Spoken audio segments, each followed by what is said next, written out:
Hello, everyone, and you are all warmly welcome to the Ingenium Staff Academy webinar number 8. So we have been uh, having these webinars now for a little bit over a year, and they have been really, really interesting.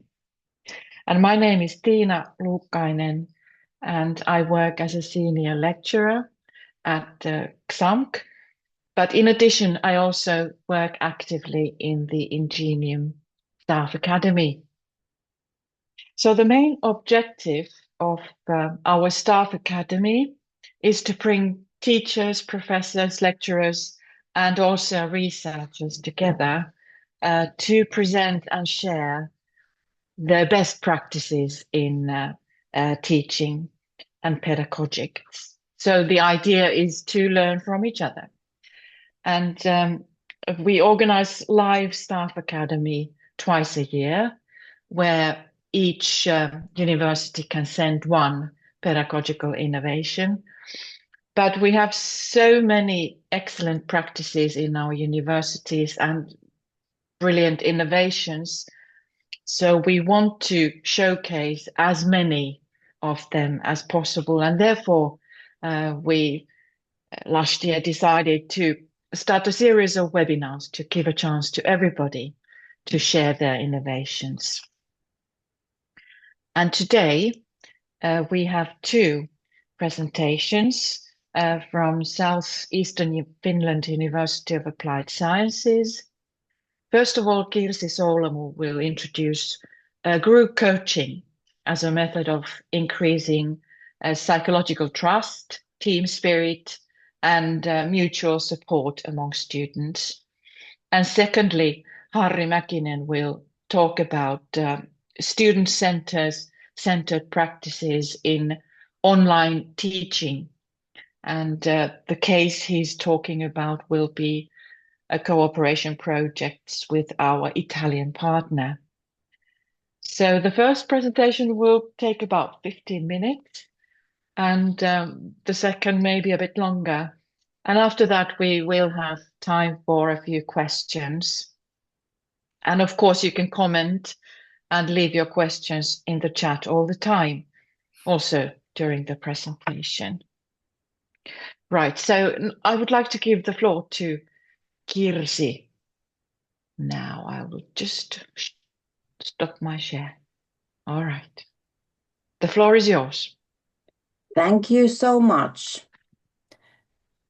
Okay, so thank you for coming, showing up. I'm Kirsi Solmo from XAMK, Southeastern Finland University of Applied Sciences, and I'll shortly first present myself. So I'm a senior lecturer in business department located in Kouvola, and in the video, I hope it plays. That's my hobby. That's called parkour auntie thing. So I do parkour, but as I'm an auntie already, so I need to pay attention what I'm doing. So it's all kinds of fun activities. That's actually Kouvola campus where I'm doing it. So you can also see some nice buildings of ours. So that's basically me on the slide. What I've done, I've been teaching already for almost 24 years here in this university, and I'm very much interested in developing students' well-being and character strengths and entrepreneurship or entrepreneurial skills and qualities in them. But yeah, I was telling that as I've been working as a student counselor for quite many years, I'm very much interested in student um, well-being and psychological assets, their career strengths, developing them. And I started to get interested in coaching, group coaching especially. And I did my coaching diplomas. Also then got involved in positive psychology practitioner or positive psychology because I totally felt like coming home when I found this field of studies. So I hope you have already enjoyed enough my parkour stuff, but you can find more on Instagram, for instance, if you wish. So at the moment, I'm working on my PhD, and I'm very much interested in courage as a character strength. But I combine in my research group coaching with developing courage. So I've used this now in a couple of courses, but I've collected my data couple of years ago, and I'm currently analyzing the data, and I wish to defend my uh, thesis, well, hopefully next year. But this is actually the framework for my research, and I've first looked at, well, what's been going on regarding courage. How has it been measured? How has it been defined? What kind of interventions have been used? And then I developed this kind of courage coaching, practical intervention, including also positive psychology within it. And that's what I've been now trying to figure out how and what kind of effects and impacts did this intervention of mine have on the students' courage and well-being as well. So this is the framework, and of course, I wish to see a lot of impact. Of course, the personal impact when I've done this courage coaching program with the students, there have been very interesting things happening in the group coaching situations.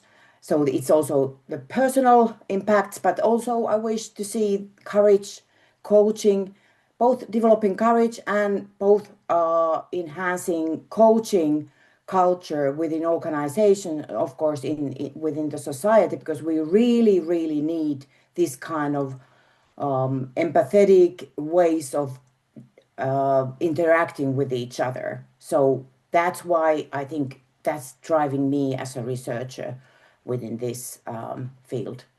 So why positive psychology coaching then? There's a lot of text I know, but I'm gonna just tell shortly. There are a lot of research done regarding positive psychology these days, and there's research showing that it really affects people's well-being, not only physical but also mental health issues can be increased or made better with positive psychology interventions, for instance. So paying attention to people's strengths, such as courage or hope or optimism, that's very important these days when we are encountering all kinds of threats and fears, and generally we might not feel quite safe in our circumstances all over the world. So these positive psychology interventions, especially because they are very small activities and we all can use them. And there is a lot of research showing that they might have or they have effect on at least on core strengths, but also well-being. So we should put, as educators, we should put more effort developing these kind of interventions and using maybe also coaching while using them. So group coaching in general, what I did with my students, it consisted of 3-hour sessions 3 times, and they were done approximately within 6 weeks. So I had two kinds of students. I will later on show you a slide where I describe my students. But for my research, I've done courage assessment twice. And the group coaching model, it has been developed based on previous research. For instance, Brown and Grant's group model has been used. And then also generally within coaching, we use so-called GROW model, which is concentrated on goal, reality, options, and way forward. And when I did my courage coaching, so I, of course, wanted the students, the participants to pay attention, especially into their courage and that strength of theirs and how to develop it. There were specific coaching questions that I developed concerning various uh, stages of courage process. And the stages of courage process are meaningful goal, that you first have to have a certain kind of goal, and then you evaluate risk. And then, if needed, you need to also maybe do something about your self-efficacy, because sometimes that's hindering us, stopping us from moving forward with something courageously. Also, within courage process, persistence is very important. Also, using intuition. And then finally, of course, the question is that what makes you jump? How did you become courageous enough to do something? So these issues were discussed within the group coaching settings of mine. So the participants, I had two groups, third year sports instructors, and that was part of their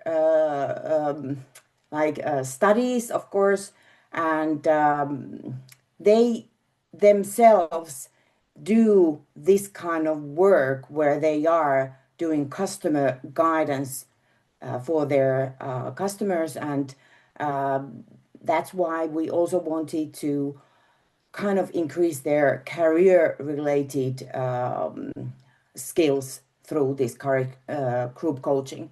And then the other group was first year BBA students who came all over the world, not world, yeah, one was in Spain, but all over Finland, and didn't know each other at all.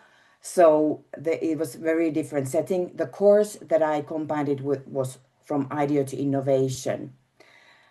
And the objectives in general in group coaching and in my courage coaching and courage interventions, coaching can be considered one intervention as such, is that maybe something will change, something in your thinking, something in your feeling, something related to your actions.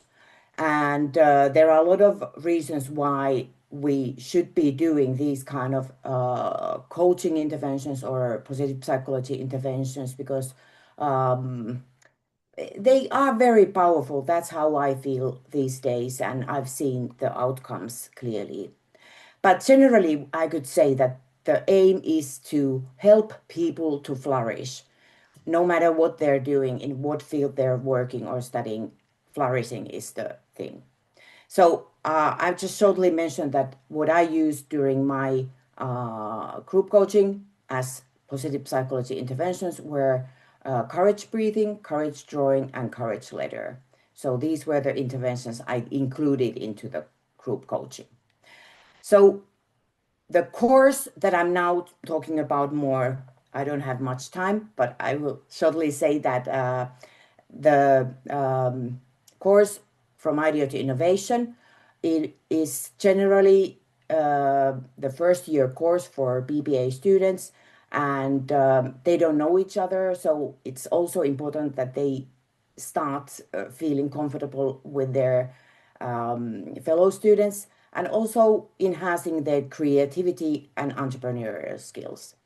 And I've included into this thinking also foresight, so future orientation, because that's very important these days, that we don't only look at the situation this moment, but also in the future, what's going to happen. And this, both the course from idea to innovation as such, as well the courage coaching process, really well go together with this kind of foresight futures thinking, because we are moving from goal towards some action, really taking some action and doing something about something. It doesn't matter necessarily what you're doing, but you're deciding the steps, you're trying to look around you, what can be done, and then you're moving forward with your work, with your decisions. So these are the student reflections regarding their learning. This is from learning diary of one student, which I enriched a little bit with my with the other students' opinions and writings. So one student did this kind of a framework, and I'm happy to use it here. How they felt about the group coaching, and of course the course as such as well. So they saw, or this student and the others also talked about how this group coaching process helped them to feel good spirit within the teams. They were working in teams, and it helped them to respect each other's opinions, and especially in expressing their opinions. That was seen very important. I don't know about it in some other countries, but in Finland, some people are very shy. That's not me, but some people are very shy. So also it helped them to tackle new problems and ideas boldly. So with the group support, they could start moving towards realizing or making their ideas real. So they felt that they got encouragement from other students, and the team roles were helpful, and they got inspiration from others. And it unleashed their creativity, and it also accumulated their entrepreneurial skills. Um, and the results, I think that it's very important to pay attention that these are new students in this case. They were skeptical. They didn't want to, they just wanted to do online courses. They didn't really at first enjoy the idea of participating in group coaching, but they found that it was a very helpful tool, and they kind of became tighter, because I've been teaching other courses related to this or from idea to innovation, but they become tighter as a team, and more they are bonding more with their fellow students when this group coaching process was used. So they even said that I didn't know that working in a team could be so uncomplicated. So that's, I think, a great result. And generally, they specifically mentioned and highlighted that there was respect and compassion within the teams or the group coaching sessions. It felt safe, the communication was easy, and it helped them to be more authentic and expressing their opinions openly. So they also mentioned that courage increased during this course. So I think that we should be more courageous using these kind of methods as tools during our courses, because this world needs a lot of courage these days. And if people cannot face their fears, if they cannot show up as they are, they will not become compassionate towards their fellow human beings. And that's what we see these days in this world, that we are uncompassionate. So that's why I suggest that we start developing more of these opportunities to people really start interacting and becoming this kind of environment for each other, where they can help each other, where they can share openly, where they can have this kind of framework to operate together as a positive team or organization, or even some parts of society. As I want to mention in the as one important fact to take with you, that this also increases student engagement, autonomy, and now that I'm analyzing my data, the actual data for my PhD, the well-being effects and the self-compassion, for instance, seems to be increased through group coaching. I think consider them very important for any one of us. So if you're interested in my articles, what I've wrote, here are something. And also I'd like to hear more about you. I'm sorry that it took a little bit longer, but I had some technical issues. But feel free to connect with me on LinkedIn.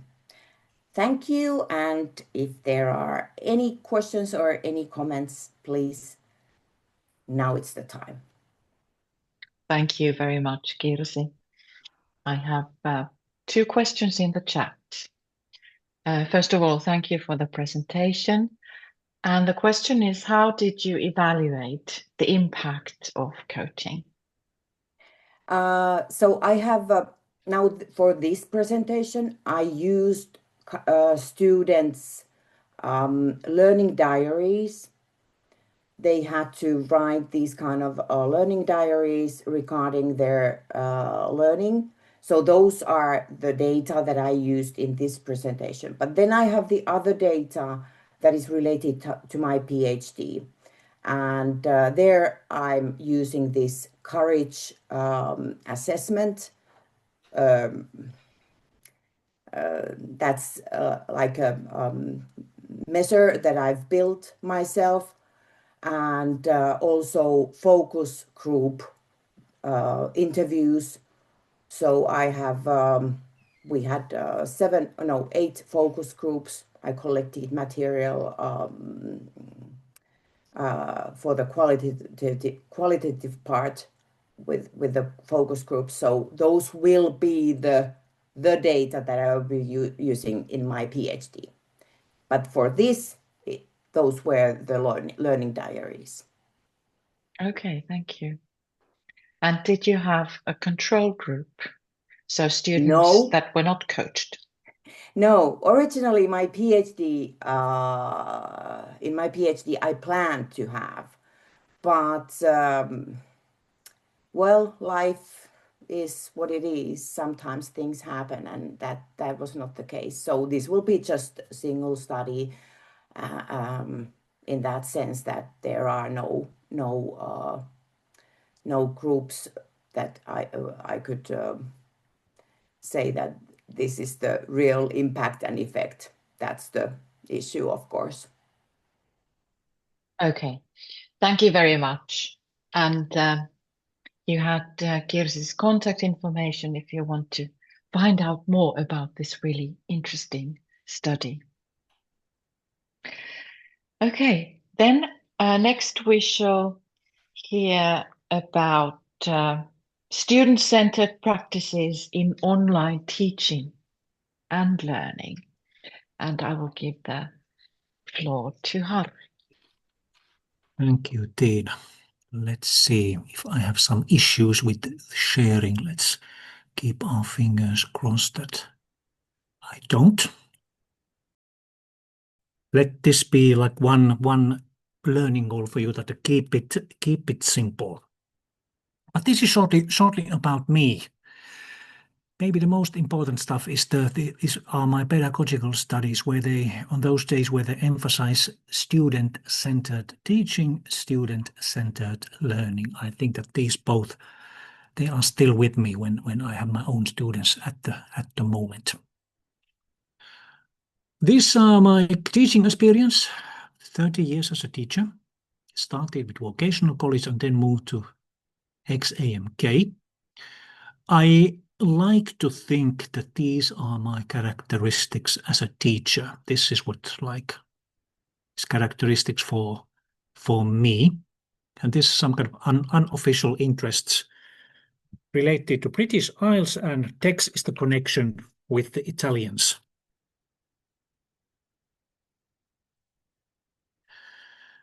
So I'm here to share my experiences, and this is the second time that I have this course with the Italian students. 5-credit course about media education. Every now and then you get the idea that, okay, in order to be like successful teacher in a digital environment online, you need something special. But I had a couple of mottos that keep it simple and less is more. So the basic concept was this kind of fact that we had like one teacher in Finland, that's me. We had 25 students in Italy. Then we used Open Learn, or if you use Moodle, it's almost the same, and Teams. That's all that we actually needed. These components. But how to be student-centered, how to organize things that they activate students if we only have these kind of basic components in hand.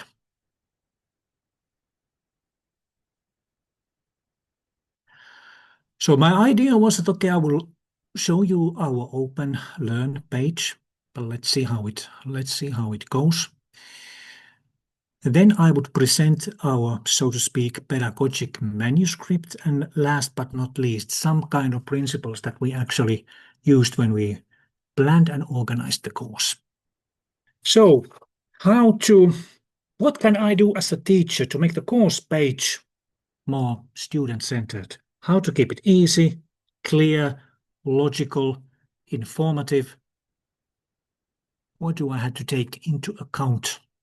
So first of all, each and every course page, and when we have a different topic, each and every topic have their own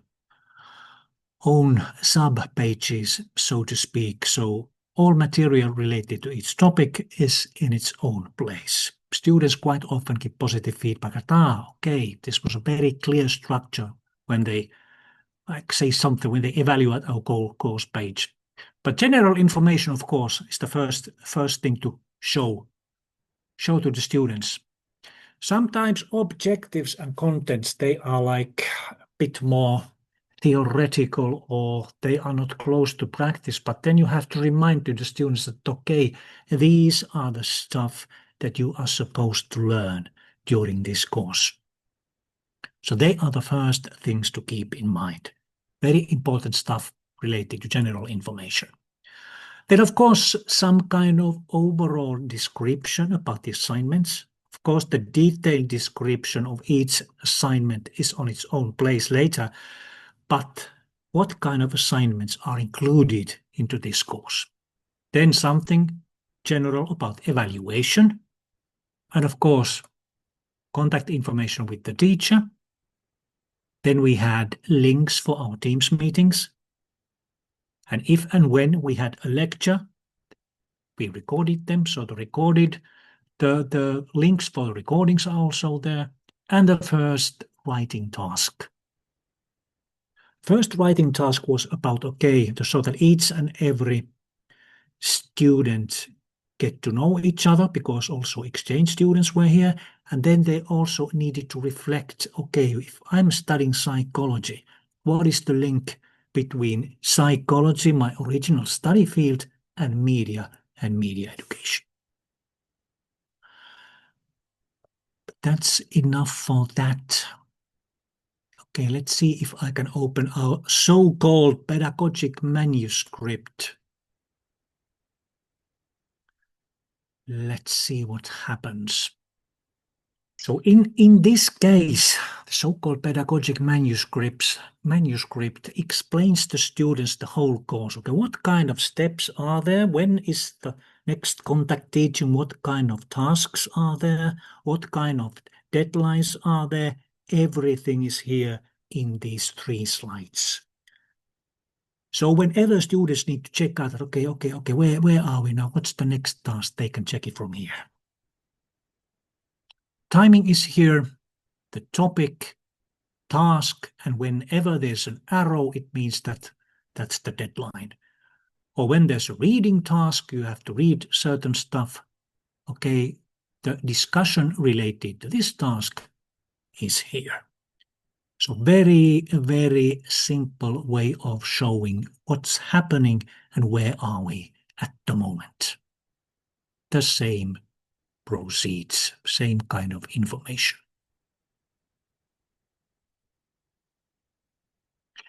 Like, of course, if you think about carefully made pedagogic manuscripts, they usually include more stuff, but basic things are also in this kind of version.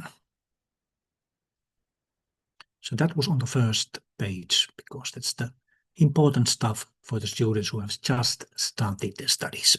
Yes. Back in Learn, maybe some examples also from the other pages. We started with media theory. Less is more, some kind of description about the topic. Recorded lecture. That was an exception. We only had this one recorded lecture before, and one reading task. So we use these kind of reading tasks in order to, as the basis for group discussions. So group discussions were always based on previous reading tasks. We use this kind of like, we call it instructed reading. And if you think about organizing like a group discussion, you have to keep in mind, okay, what is the topic? What is the role of this topic in the whole course, so that you can time and structure the reading task and the discussion a bit more carefully. We use the digital natives topic at this point of the course because it opened up the gates to several more important things: the need for media education and the actual role of media educator. So these were not included in the course just for group discussions' sake, but they had a larger role.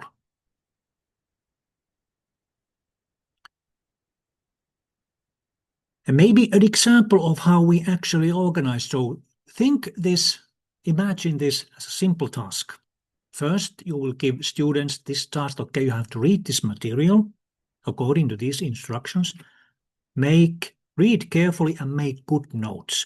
And with your notes, come to our group discussion, which was in Teams. Read, make notes, and with the notes, participate in the group discussion. So these were the articles that students needed to read. And I organized the group discussion like this.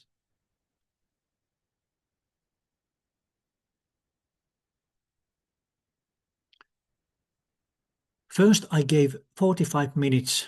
I divided the students to 3 groups. I gave them 45 minutes. These are the topics that you need to discuss as a group in those 45 minutes. If you need a secretary to make some kind of notes, feel free to choose a secretary. But 45 minutes to talk about these topics were related to these texts. Okay. After 45 minutes, I connected the group together, and each of the 3 groups explained their findings, what they had talked about in relation to these questions. And then I made up some kind of conclusions from teacher's point of view. What were the most important things related to these? But then you can also think that, okay, if I organize a group discussion with specific questions, what if you make it like a 2-step discussion?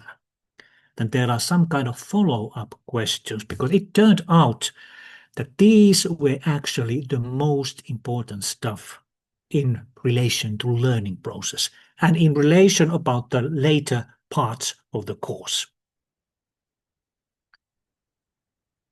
So it was not just a discussion, but it opened up certain topics so that the course could proceed. So you have to think that a group discussion, this topic, it should fit this part of the course. Where is the best possible place to talk and discuss about this?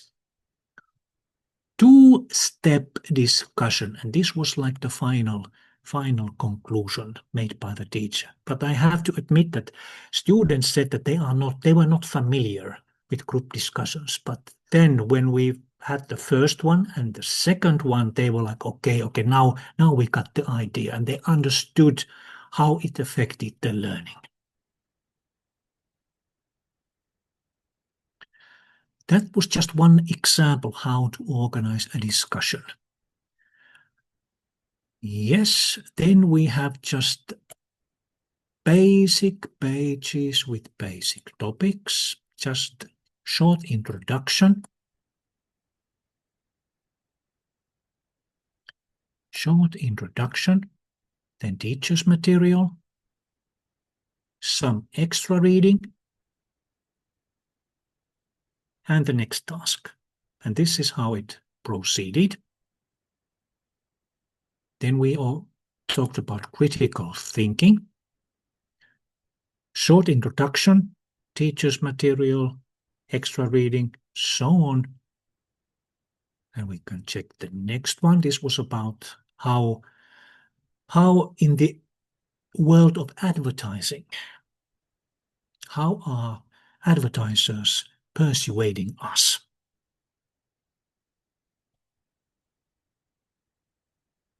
Short introduction, teacher's material, extra reading, and task. Very, very clear, simple. Everything is in its own place. So you probably recognize that students in Italy, they now have a break. So we still have digital gaming, social media, and so on. We have them in the future. These kind of themes. Yes, there are things that you can do when if you want to organize student-centered courses. There are things that you can do already in that phase when you are creating some like a course page in Moodle or in Learn or whatever platform you use. Think about the course, the material from students' point of view. Some principles to share with you when we organize the course. 5 credits media education. Teacher is in Finland. Students are in Italy. We are using OpenLearn and Teams.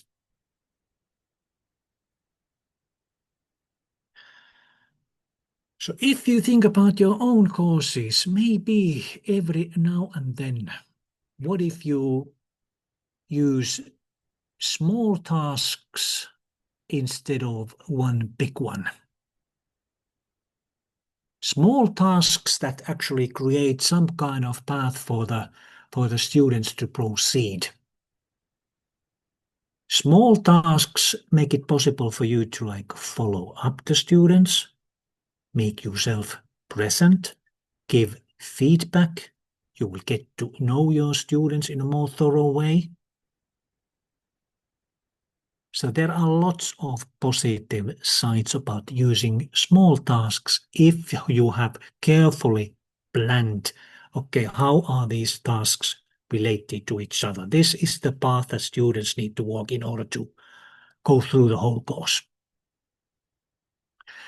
I once had this, as a student, I once had this course where it was 6 credits about something, and we only had the opening info where the professor said, okay, this is the course, these are the materials, these are the tasks, goodbye. So it was a large task, lots of reading. We had absolutely no connection with the teacher. Some students stopped after the opening info because they said that I don't want to study like this. But of course, you can organize the same. If you only have resources, you can organize your course in a different way.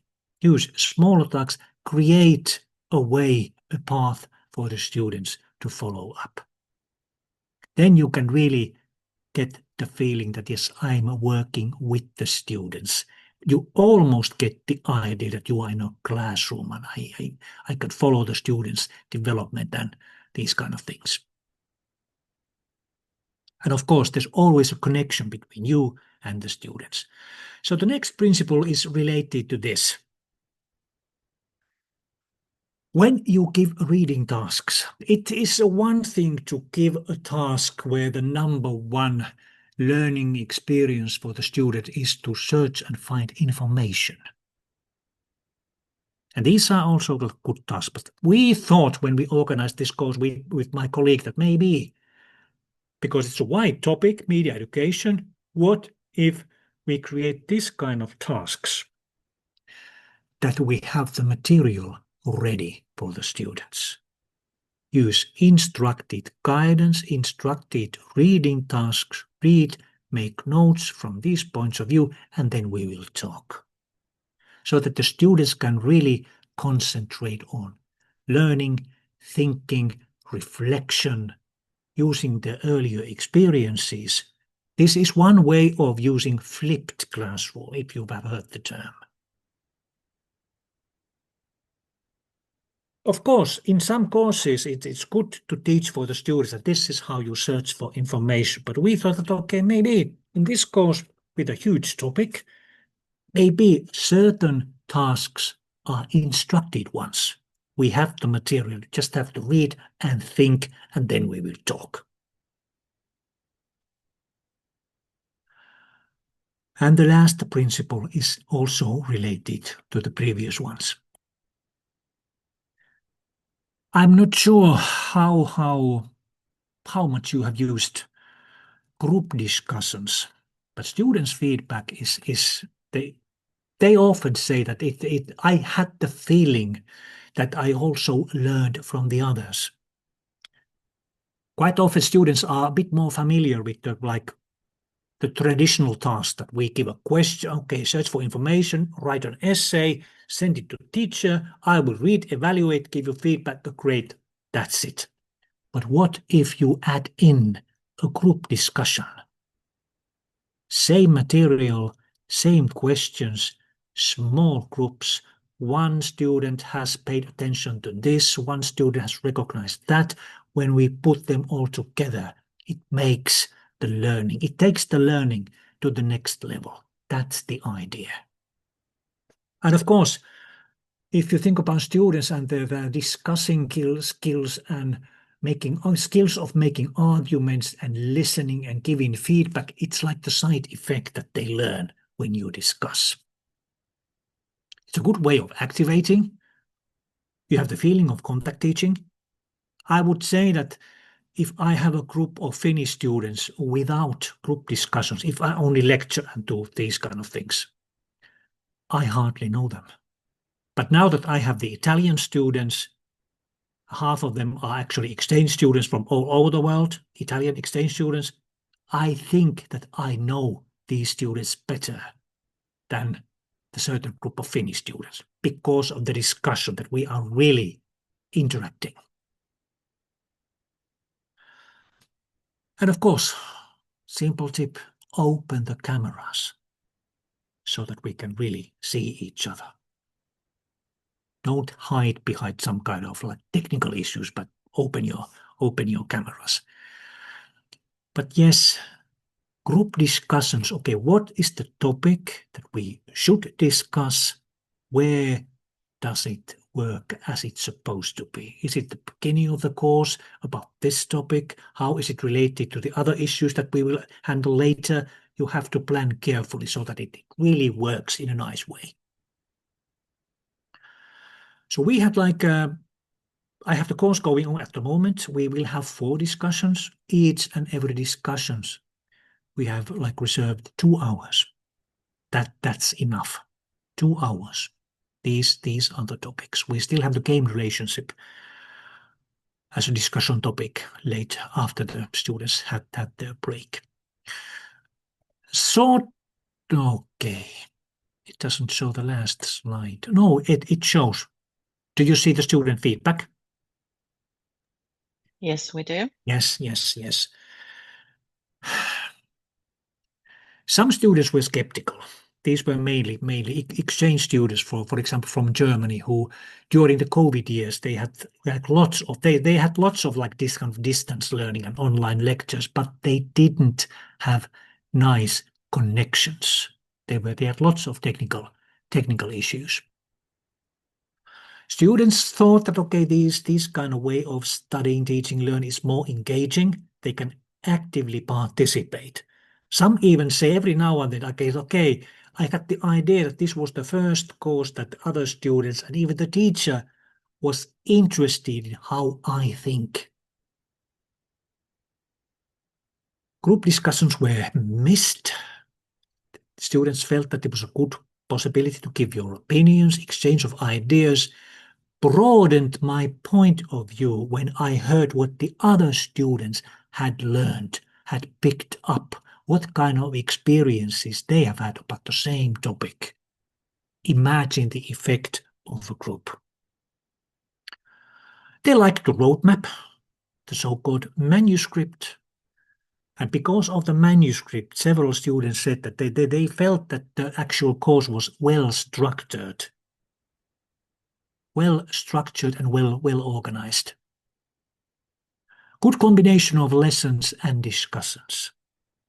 So these are very simple things that each and every one of us can do and apply for his or own course. So basic things: teacher, online, students, learn, teams. Just use it in an effective way. Of course, you have to think that, okay, I'm 60 years old. I'm the so-called old school. So I try to be effective and use the online tools, but use them in a way that I'm not messing up with any kind of unnecessary digital tricks or something, but the basic things, let's keep the student at the center and students what they learn. That's the idea. Now I will stop this problematic sharing. If you might have still place for a couple of questions. Sorry about the technical issues. I really don't use Zoom, but Teams instead. Okay, thank you very much. This was so interesting. Just one comment. Today over lunch, we talked about AI with our colleagues. Again, it's a very big discussion. And some were very frustrated because they get reports generated by AI as their task. And I just commented that I suppose we have to go back to the old Greeks, where they gathered under a tree to discuss philosophy. And this is what you're doing. And we have to remember Exactly. that interaction enhances learning. And this is a brilliant way of doing that.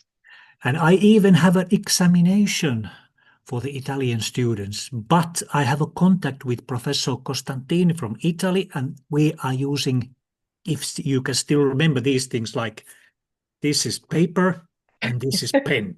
So I will send the questions to Marcello, and students are really in the classroom, and that's the old Yes, school old style. school. I've done that too. And it works. Yes. Right. Okay. Any questions or comments?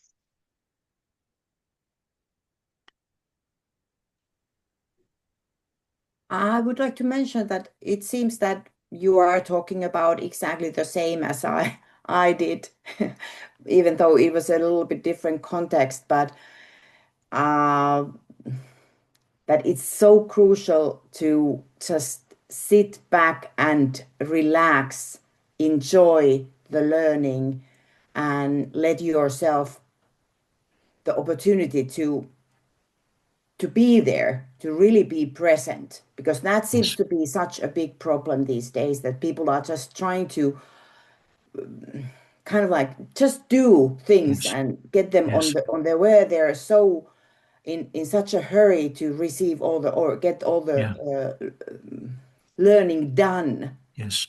But instead of that, I think that, for instance, in group coaching and in your case, you provide the space, you provide the time for them to really deeply go into that learning mood and atmosphere. And that's what they then suddenly realize, and then they really appreciate it. And I think that that's a great learning when they move into working life, especially with young people when but well, anybody, when they move into working life, that they would take this kind of let's sit back and listen to each other there.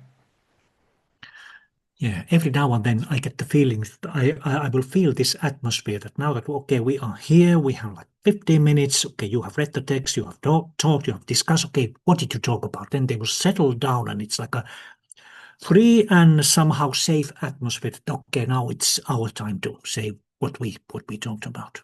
You're absolutely right. Presence is number one thing. Harry, I don't know if you can see the chat, but there's a question. You're providing space and time to the student. How can we do it when we have a lot of content to deliver to the students? A lot of content to deliver. Then you have to think up some kind of, okay, if you have lots of content to deliver, try to figure out that, okay, if this is the whole amount of content, okay, what is the right way of delivering all the stuff? Are you lecturing about the certain kind of topics, or do you think that, okay, students need to learn, check, read these articles, okay, that handle these kind of topics, then we will talk, then maybe something else about you as a teacher to lecture, or there's usually some kind of solution that you are okay. But of course, first thing is to figure out what are the most important stuff. Your course have objectives. What are the most important stuff students to learn? Start with them. Organize them and okay, figure out what is the right way of teaching and learning each and every topic. Oh, yes. And the question also referred to time. Yeah. Yeah. Yes. Okay. Any other questions, comments? Which are the difficulties in applying your method to larger student groups, 40 or more? Yeah, that is a good question. I had the students, the number of Italian tools was between 25 and 30. So it worked well on that. Because I organized them in such a way that when we had the lectures are lectures, okay, there we also stop for short discussions. But when I organize the group discussions, first you have to figure out, okay, what so many students are here. I will divide this student to this amount of groups. 2 groups was once enough for me, then 3 groups, and maybe you can add more groups. Just reserve enough time so that you can get back to the groups and they can present what they have talked about. But of course, if you have like 40 or 50 or 60, then it's a question of, okay, can I handle this group as a whole group, or should I take like a half of a group in the morning or the next part in the afternoon or something? Resources are, you really have to take care of them. So how can I do this with a large number of students? You can, but of course you need personal resources and more time if the number is larger.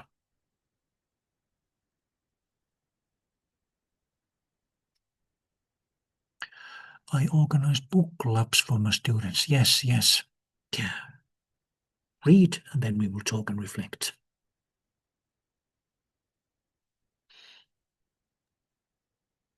Any more questions?